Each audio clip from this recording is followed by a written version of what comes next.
100 años del derecho al voto femenino. You have to believe us when we say we have been raped. Ser una mujer es casi un deporte de riesgo. Women have Una nueva taken to the oleada streets. feminista recorre Mujeres, Latinoamérica. guerreras, De norte a despertad sur, y las uníos a mujeres este toman las ejército que calles inunda las para redes, exigir las avances en la calles, lucha el contra mundo la entero. violencia machista La y a revolución favor del empieza aborto. hoy. La revolución empieza aquí. Right across Spain, protests have reignited. Su protesta es en defensa de las mujeres.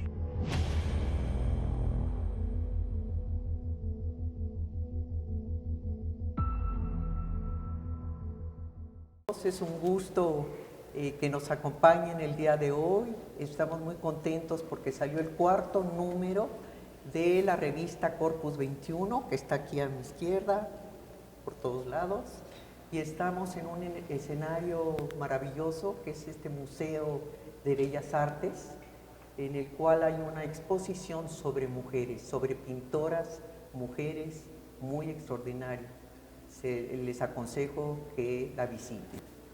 Bueno, la revista salió muy oportunamente 4 días antes de que festejemos el Día de la Mujer, que es el día 8, así que, bueno, pues fue muy coyuntural y estamos muy contentos por ello.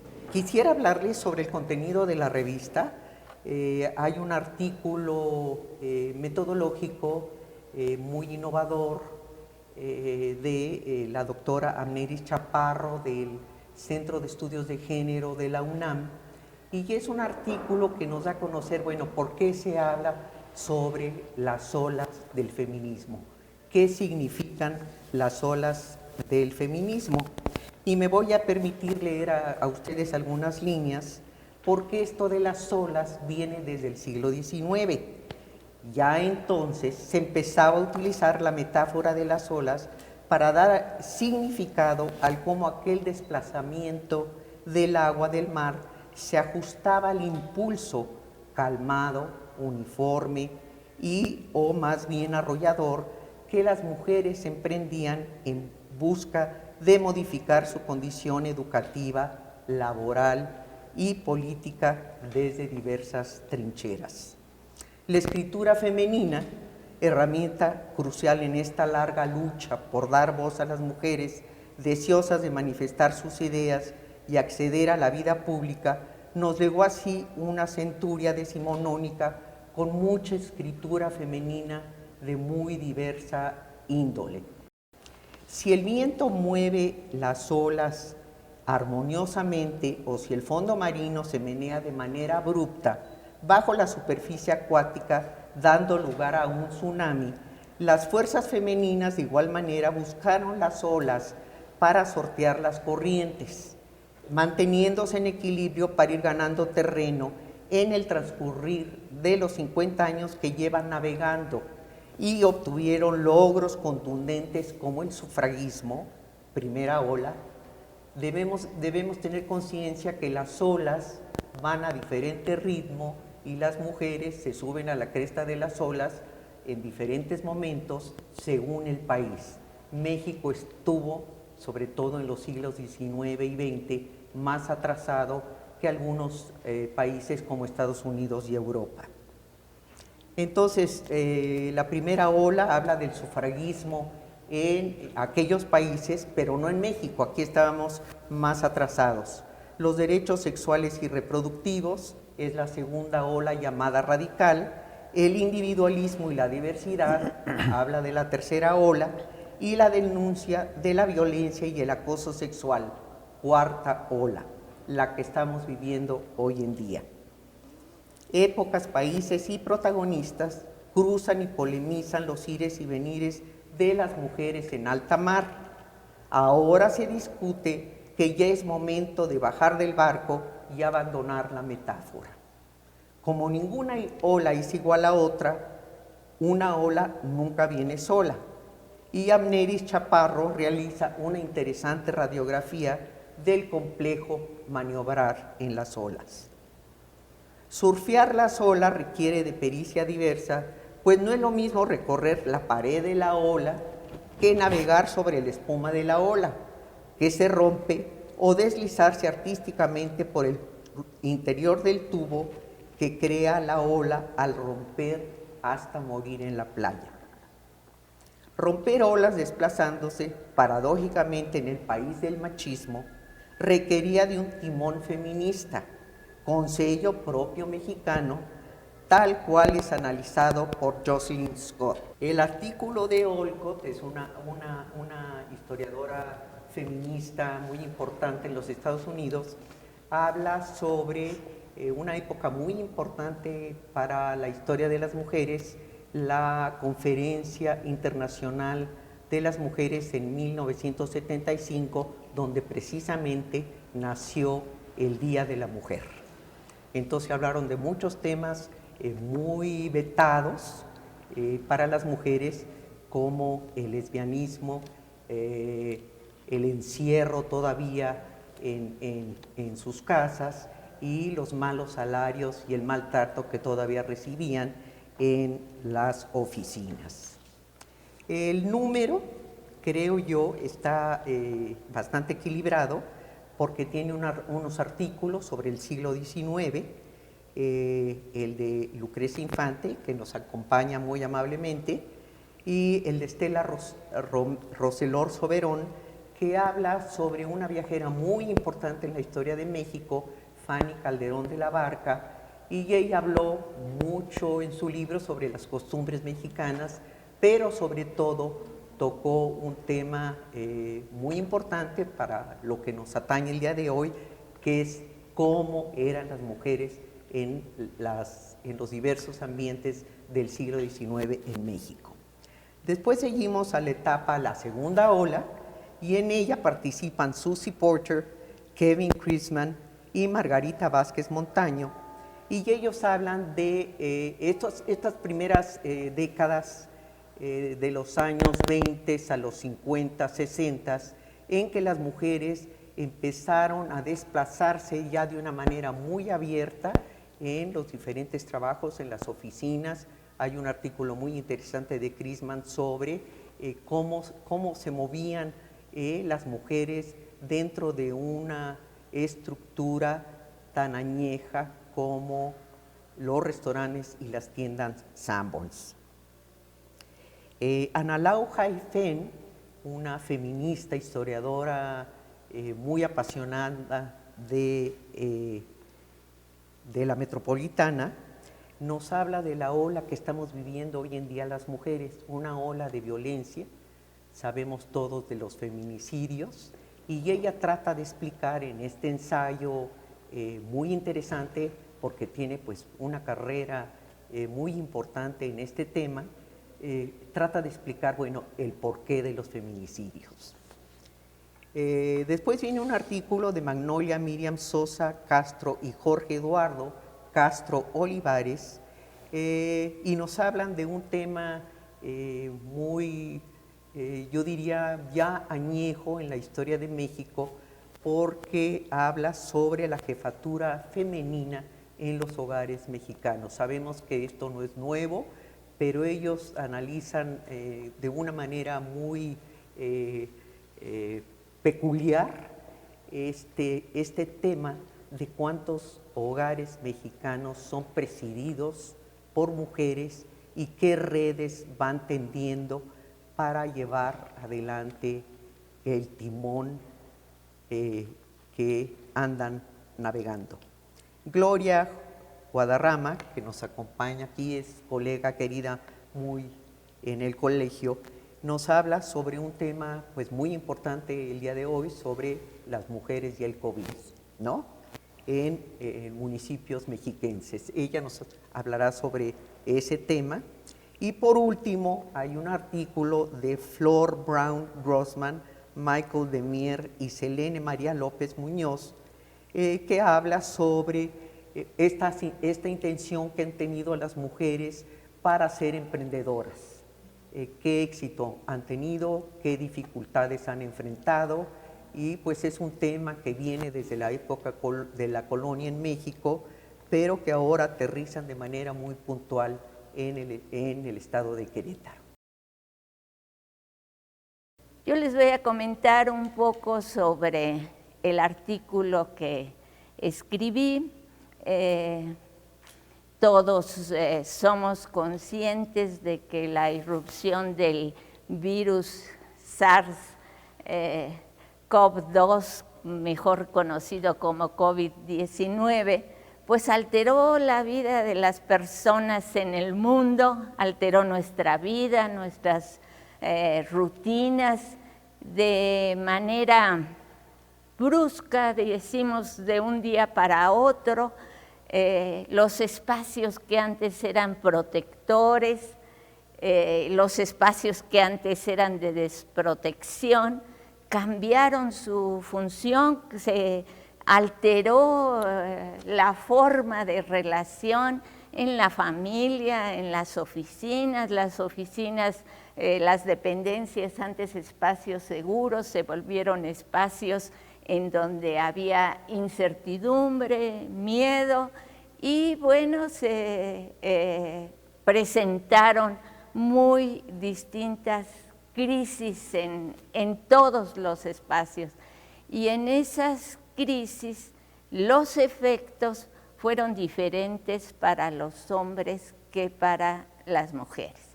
Pero pues se coincide en que se afectó fundamentalmente la esfera laboral, económica, la salud, por supuesto, el acceso a la tecnología y de manera muy importante en el caso de las mujeres, la violencia. Y a mí me ha interesado particularmente el ver cómo es que se dio la respuesta a esa crisis desde los gobiernos municipales. El supuesto es que en una circunstancia de crisis, la primera instancia para poder atender tanto la crisis sanitaria como otros problemas que se derivaron en la convivencia, pues estaría en la posibilidad de que las instancias municipales pues dieran la información, pudieran apoyar, pudieran aliviar los problemas. Con ese interés es que busqué acercarme a cómo se habían atendido los problemas de las mujeres, especialmente los problemas de las mujeres. En la crisis y en esa modificación y transformación de los medios de relación, con ese interés y buscando saber si los municipios habían podido dar una respuesta emergente a la crisis, una respuesta emergente por dos razones: emergente por la gravedad de los problemas, emergente también por el tiempo, emergente también por las circunstancias, ver si los municipios habían podido construir una agenda de género. Naturalmente, mis intereses y mi trabajo y mis investigaciones anteriores me llevaron a centrar esa investigación en el Estado de México, focalizada en los organismos municipales de atención a la mujer que operan en los municipios. Para poder saber o para poder contestar esa pregunta, esas inquietudes y ver cómo se habían conformado las acciones del gobierno, durante los años de 2020, 2021, exploramos las páginas y los sitios web de los ayuntamientos, de los 125 ayuntamientos del Estado de México, en las condiciones y contenidos que tenían que ver con la atención a las mujeres, mensajes dirigidos a las mujeres para la prevención de la violencia, para la atención a los problemas de salud. Ustedes saben que la sobrecarga de cuidados, del trabajo doméstico, la transformación de los espacios de vivienda en otros espacios muy diferentes de convivencia, a los que se habían tenido anteriormente, generaron un conjunto de problemas en los que se estima que las mujeres nos vimos afectadas en circunstancias particularmente difíciles. En el momento de nuestra exploración, 9 municipios no tenían página web. La comunicación no podía hacerse ni de manera directa ni a través de las redes, lo que identificaba que pues, las mujeres, en lo que corresponde a la atención o a los apoyos que les podía brindar el municipio, pues estaban aisladas. Desde luego, las condiciones eran diferentes para los asuntos de educación, de trabajo o de salud, y lo más atendido pues fue la violencia. El número más alto, 26 municipios, pusieron en sus páginas mensajes, comunicados relacionados con la violencia o con la atención o vías para solucionar problemas de violencia. Ese fue el más atendido de los problemas que se advirtieron y a los que los gobiernos municipales decidieron dar atención. Por eso hablamos de una agenda y de una agenda emergente, porque se conoce como agenda aquellos asuntos que los gobiernos deciden incorporar en sus planes de acción. Y hablamos de agenda emergente para saber cómo se atendió la pandemia. Me parece que en ese análisis no podemos hablar ni generalizar que esos fueron todos los apoyos, porque solamente exploramos las páginas web.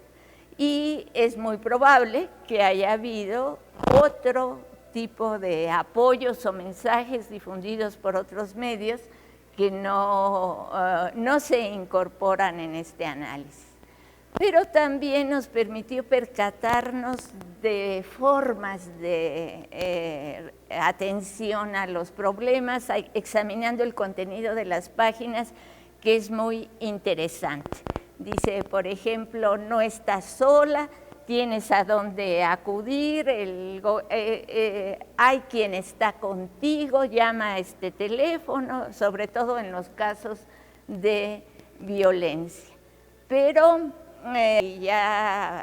pasando en esta investigación, pues vemos que en una situación grave de salud o de violencia o de preocupación por el aprendizaje de los niños en la escuela, donde había que estar atentos a las clases, a los horarios, etcétera, pues generalmente no había acciones de prevención de los problemas o de atención directa a los problemas. Los invito a leer el artículo, a encontrar ahí los datos, hay muchas cosas que pueden discutirse, muchos puntos, pero también muchos puntos de interés, y espero que dentro del marco de la revista, donde me siento muy honrada de compartir con tan distinguidas colegas, y una vez que escuchaba lo que Mílada ha expuesto del contenido de la revista, pues encuentro feministas muy distinguidas, estudiosas de la condición de las mujeres, y me siento muy distinguida yo también al formar parte de este número de la revista. Muchas gracias por invitarme a compartir mi artículo. Antes que nada, agradecer a Corpus 21 el darle espacio a esta temática tan vigente y tan pertinente. Gracias a Mílada, una querida amiga, colega, compañera de temas de investigación desde hace muchos años. Y pues agradezco que me haya invitado a participar en la revista y que me dé la oportunidad también de invitar a conocerla. Como ya dije, bueno, el título de este número es sobre las olas del feminismo, y como ya también lo comentó la doctora Bazán, me parece que en efecto reflexionar en este momento sobre no solo el origen histórico de esta metáfora, que nos ayuda a pensar esta corriente de pensamiento y movimiento social como en efecto una gran sacudida, ¿no? Un movimiento que ha transformado desde las raíces, desde las profundidades y luego por supuesto en la materialidad y en las dinámicas de la cotidianidad al mundo.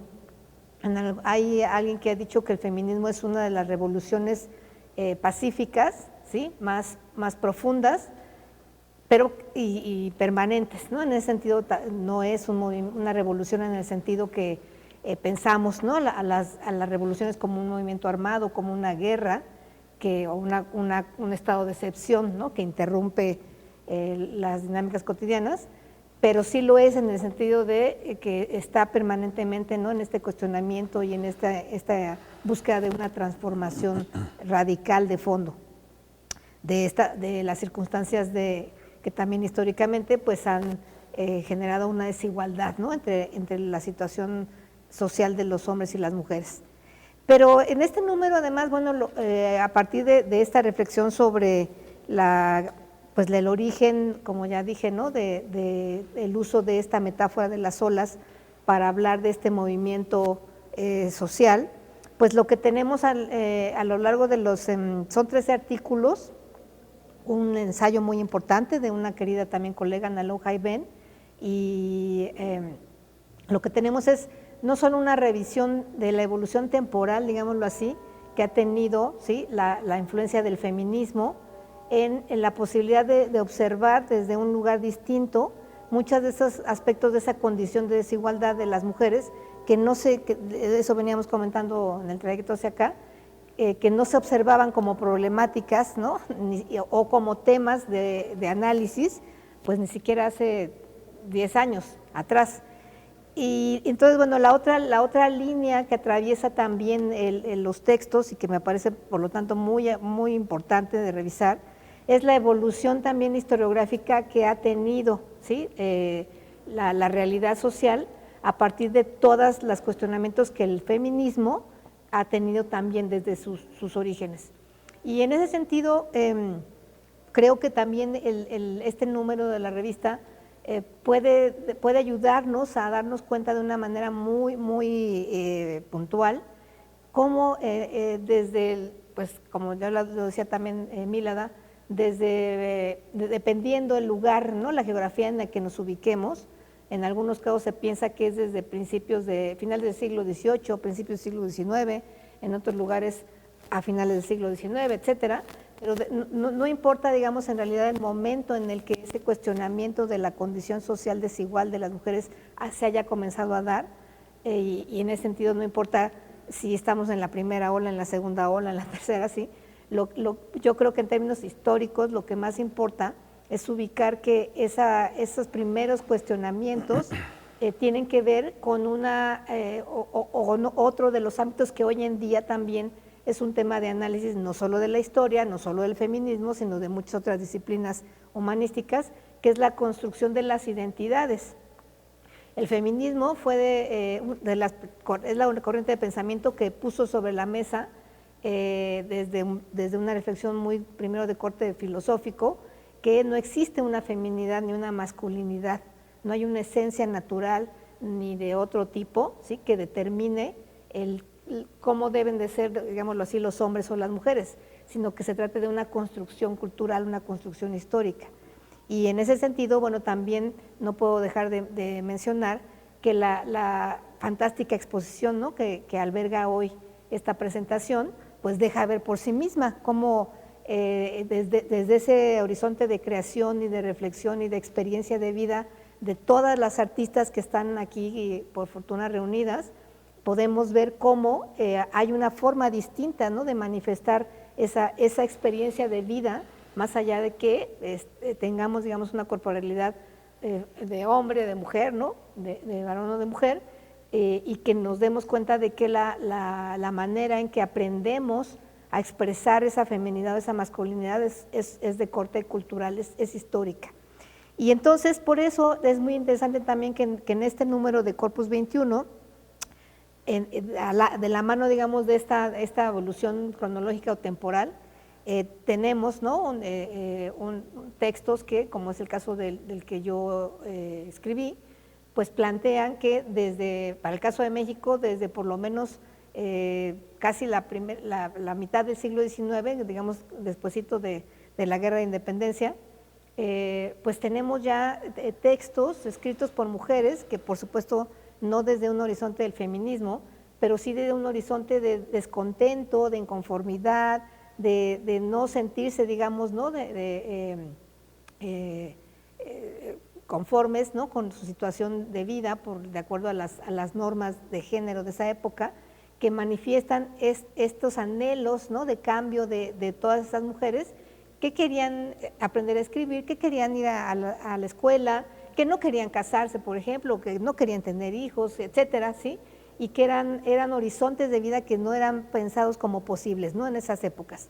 Entonces tenemos desde estos textos, ¿no? Que nos hablan de cómo desde aquellos años, ¿no? Del siglo XIX, podemos ver ya improntas de los mismos anhelos de cambio que años después pues van a formar parte ya, ¿no? de lo que conocemos como el feminismo, del pensamiento feminista.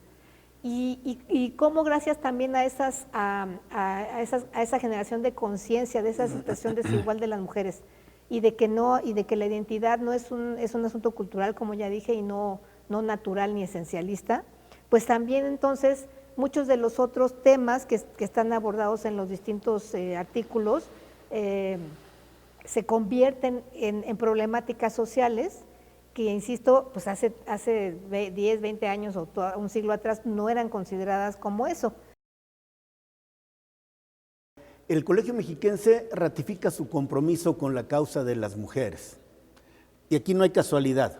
Hace meses decidimos que este cuarto número fuera dedicado a la causa del feminismo. El cuarto número comprende enero-abril, y el cálculo tuvo que ver con cuidar que saliera la versión impresa con toda oportunidad y poder subir exactamente hoy, 8 de marzo, Día Internacional de la Mujer, esta presentación a nuestras plataformas a efecto de que todo mundo pueda acceder no solo a lo que aquí se ha dicho, sino a los contenidos, al rico contenido que encierra esta revista.